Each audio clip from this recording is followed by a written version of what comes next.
Today on Joy in the City, we will learn about the Altoona Prayer Breakfast. All that and more coming up now on Joy in the City True Stories.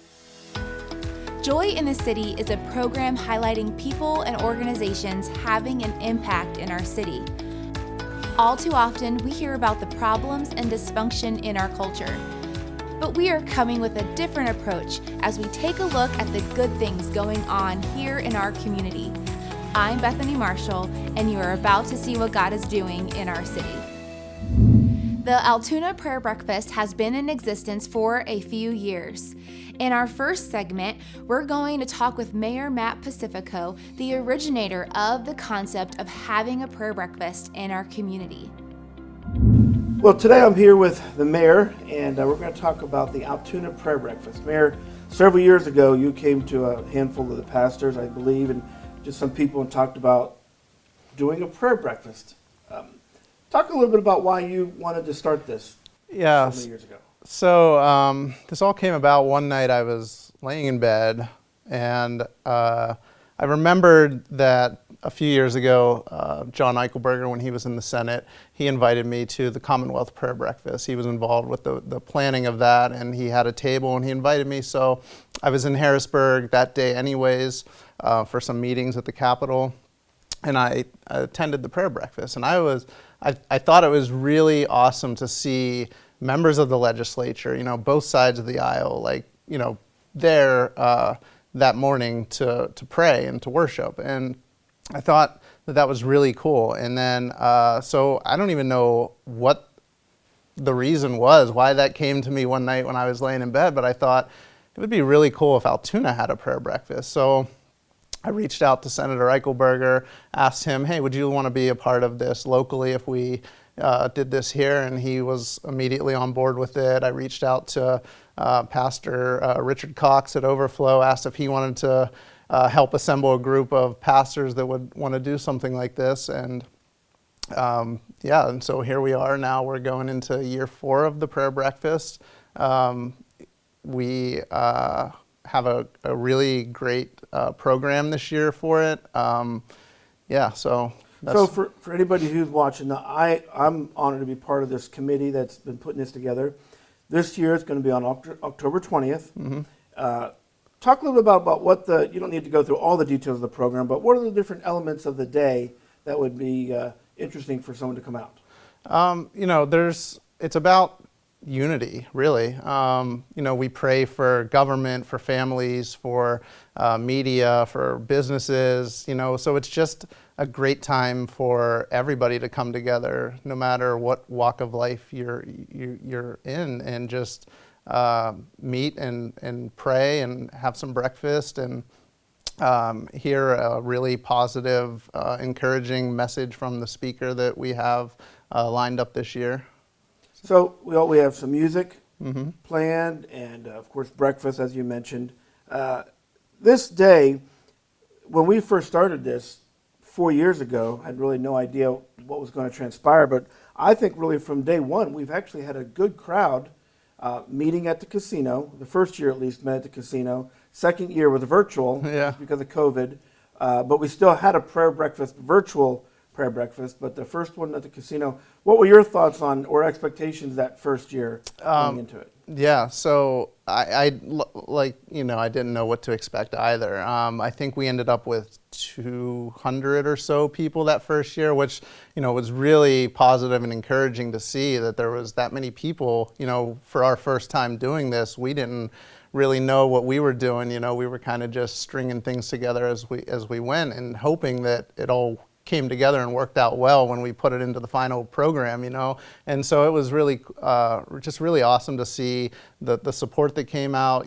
We had various elected officials from around Blair County. The business community was very supportive and involved, and I think this is just an event that is just going to continue to grow year after year. The fact that you said about unity, we've seen a great unified atmosphere in the faith community over the last several years. It's been amazing. And when you initiated this, reason there's a lot of people that are involved in this at this point in making decisions. But I felt that I wanted you to be part of this show because you kind of were the brainchild to get this started, which is kind of surprising that some pastors wouldn't have stepped up at some point and said, let's do a unified prayer breakfast, especially knowing that the Commonwealth have theirs down in Harrisburg. So I've been very pleased since that first year to be involved with this, and I think we've had a great response. It seems to grow, Yeah. and I believe this year is going to be even better. So, Mayor, every year we've had a fantastic keynote speaker, and this year is no different. Talk about our special keynote this year. Yeah, Leo Wisniewski, former Penn Stater, former NFL player for the Colts. The theme this year is locking arms in prayer, and from what I hear, he's a very phenomenal speaker. So I think this is going to be a year that everybody wants to come out and hear the message. Yeah, definitely. I know that the morning's a relatively quick morning. We start breakfast at 7. 7:30 a program starts, and the speaker is only speaking for 20, 25 minutes. So it's not a long morning. People can still get to their jobs. Yep. And get a great morning. So any final thoughts that you have of getting people out for this? Anything that you want to encourage people about coming out for the prayer breakfast? I think it would be really good for the community to see a really strong showing. It doesn't matter, if you're what religion you are. We everybody's welcome, and we're really looking forward to the fourth year and growing it from there. Yeah. So October 20th starts serving breakfast at 7 a.m. Program starts at 7:30. Do you know what do they have to do to get tickets for this? Do you know what the website is that they have to go to? Yeah. So the leadersoffaithfoundation.org is generously hosting that online platform for us again this year, so that folks can go and purchase tickets. You can purchase an individual tickets or a table of 8. Table of 8, and that'd be a sponsorship, right? Businesses can sponsor, Yeah. churches can sponsor. Absolutely, yeah. And people can buy individually as well. Yep. Fantastic. Well, I'm looking forward to it, and we've been planning it for a little while here, and pretty soon we're going to be enjoying this on the 20th. Yes, sir. Thank you again. Thank you.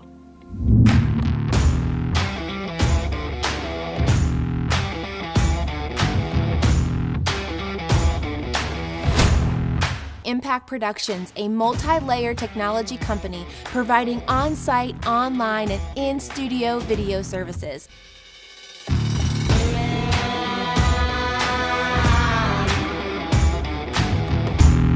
Contact Impact Productions to capture your story. This segment is brought to you by Harry's Construction, whose motto is, "If you can dream it, we can create it."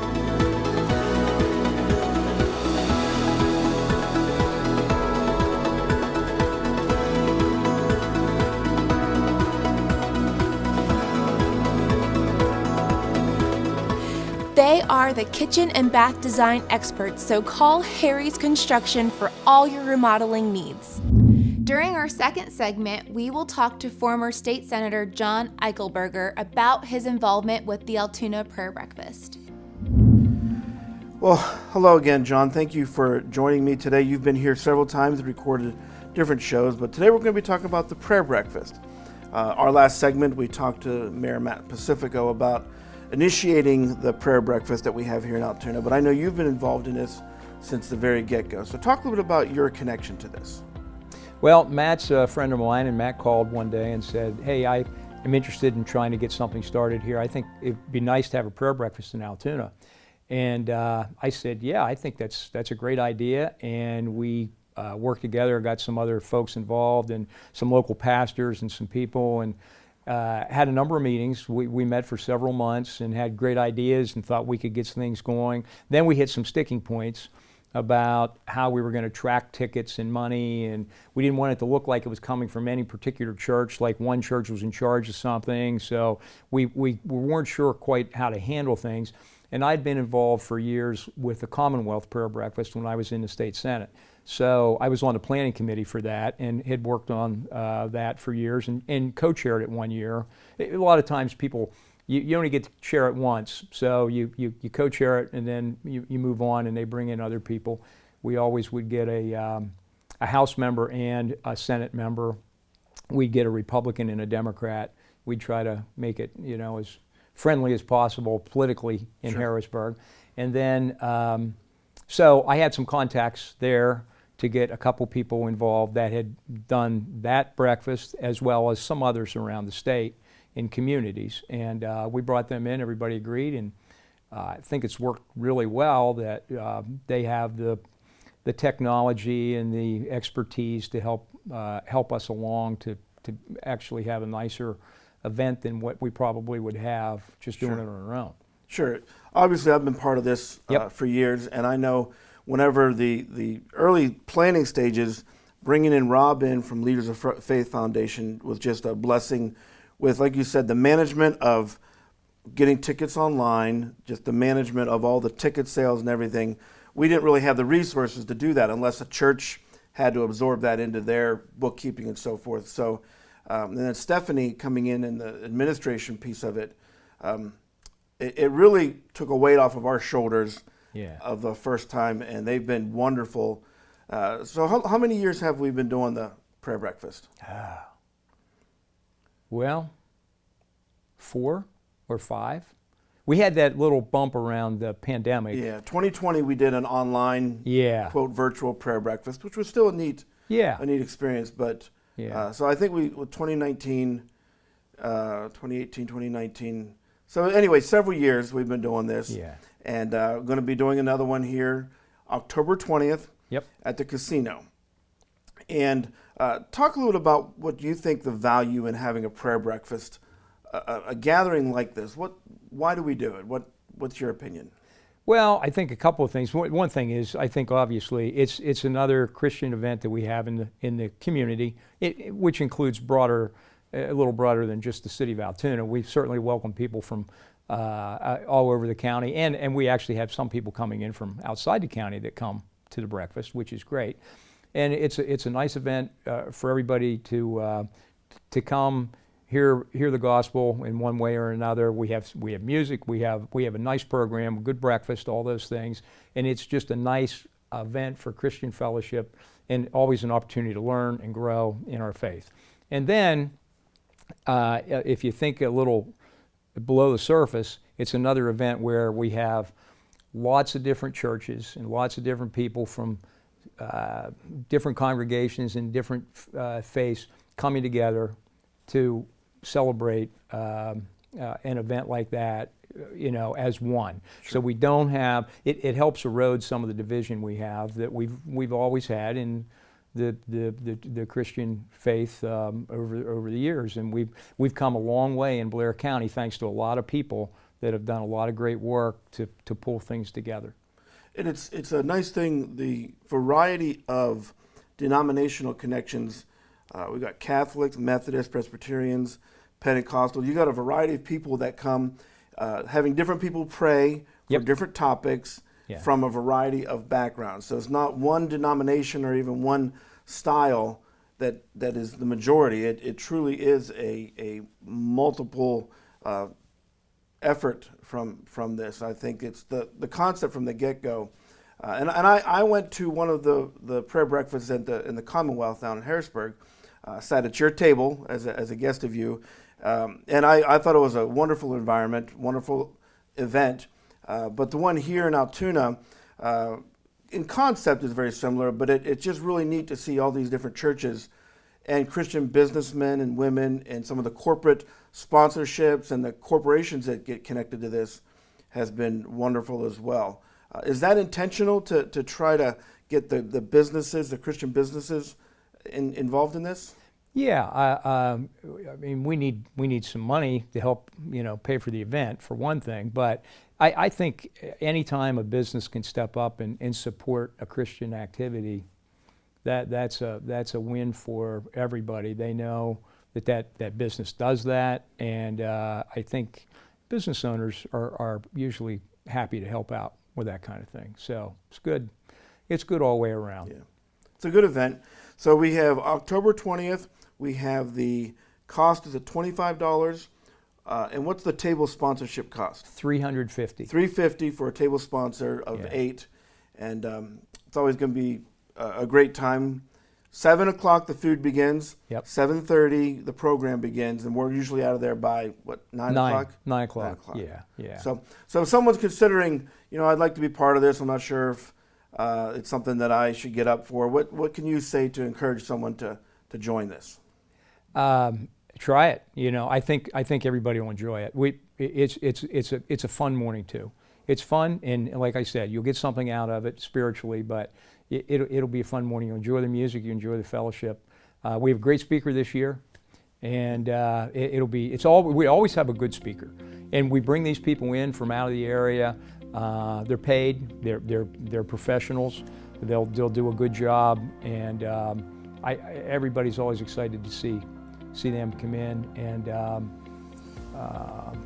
it's just a nice environment all the way around. Well, let me just say personally, I want to thank you for your investment into our community and in the political realm as well as in the personal manner involved in this, and so glad that you could be part of this. Thank you.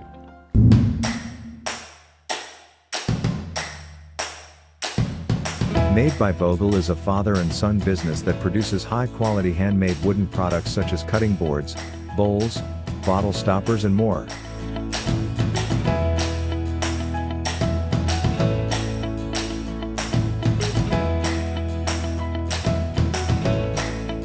Products for sale can be found on their Etsy site or in downtown Altoona at the Clay Cup.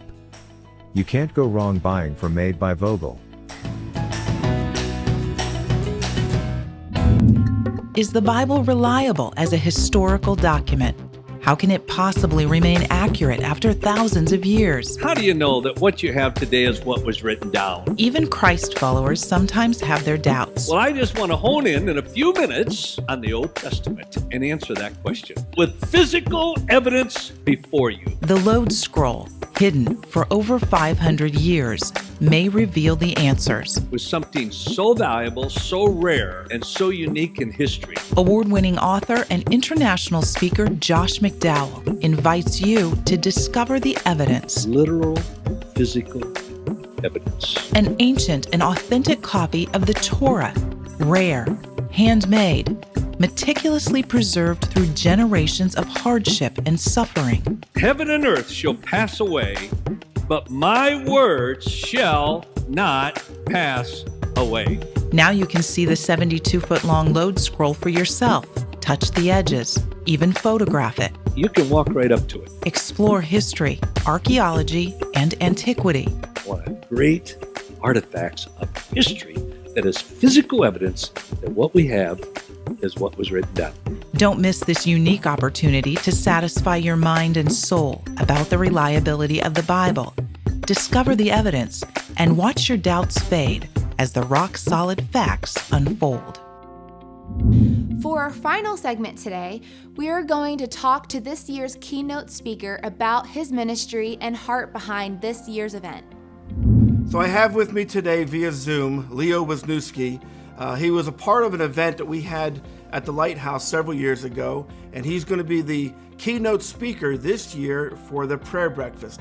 So Leo, before we get into anything with the prayer breakfast, tell me a little bit about yourself, your background, and just something people would like to know about you. Troy, we did have a blessed day at the Lighthouse with you and your leadership team and all the men who came out. Tunch Ilkin was a part of that one. He's gone home to be with the Lord. But a lot of those men, Bill Stern, Craig Wolfley, our son Stephan, we're still doing those men's outreaches with. I believe John Kolb was with us as well that day. Yep. But it's good to be talking to you about the prayer breakfast. I'm excited to be the keynote speaker. To have any part in it, I would be honored. And my work is men's ministry work. We're based here in Pittsburgh, and this is the focus region of our ministry, Greater Pittsburgh. Our mission statement is that Locking Arms is building an authentic community of men, equipping them to love God, to love one another, and love their neighbor as themselves. And we're doing that through a disciple making process. We engage men in our monthly events and through weekly discipleship groups. We also do 2 retreats a year, and we make 2 trips, mission trips down to the Dominican Republic each year that our guys take advantage of. But we're a ministry where the gospel of our Lord Jesus is central, and but we believe the gateway to disciple making is really friendship, and men, especially in this kind of COVID era, men have been very disconnected oftentimes, and our guys are loving and accepting, and so our monthly events become a kind of a fishnet, if you will, of catching men who are hungry to know who God is and how we can experience him through Jesus, his son. The scriptures are very important to us, and our community is built around that word of God. But we're just so blessed, and we've been growing. We're coming up. We're into our 8th year. In December would be 8 complete years since we got our 501c3, and we've seen a lot of growth, and most of all, the growth of individual men following Christ. Yeah. That's what it's all about. So we have adapted your ministry theme as our theme this year. We're calling the prayer breakfast Locking Arms in Prayer, based upon what you're doing in the discipleship aspect of things. And tell me a little bit about what generated the desire to see this come about. When you talk about locking arms, what brought this forth for your heart to want to get into this 8 years ago? I had done a few years of men's ministry full time, but I had a small group of guys who wanted to get a 501c3, and we had this vision of just doing men's ministry.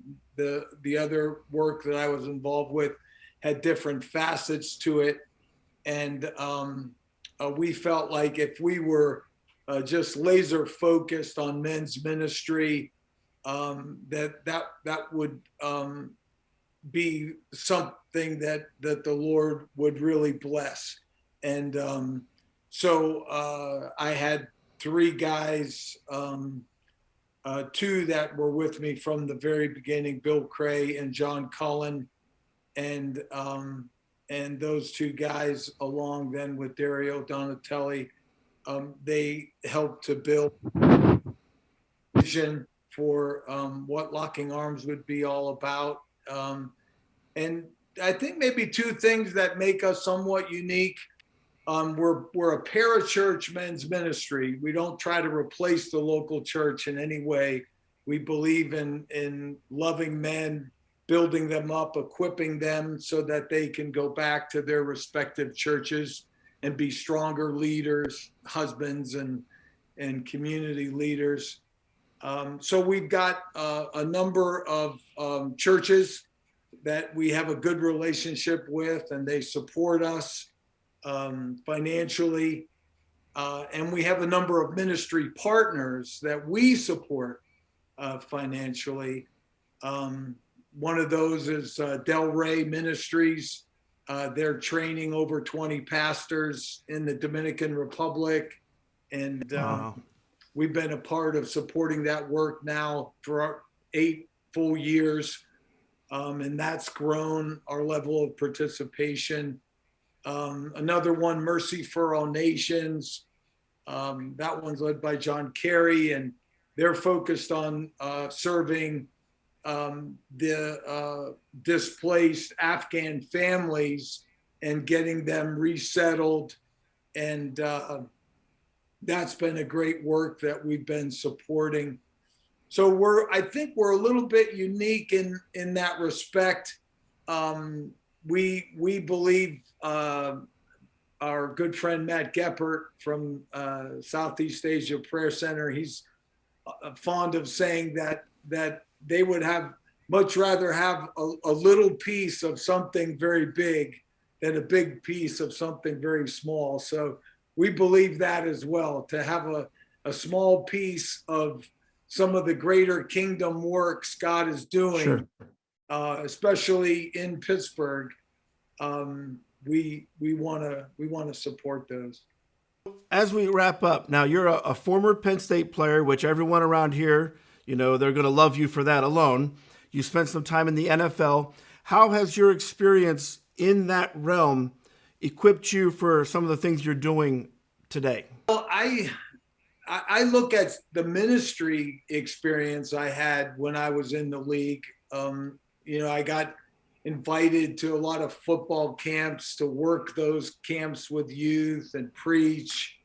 And I look at the small group opportunities, that I had there, and some of the bigger preaching kind of events. But it was always God's faithfulness. It was always, when those things were really blessed, it was because of surrender and dependence upon God's Spirit.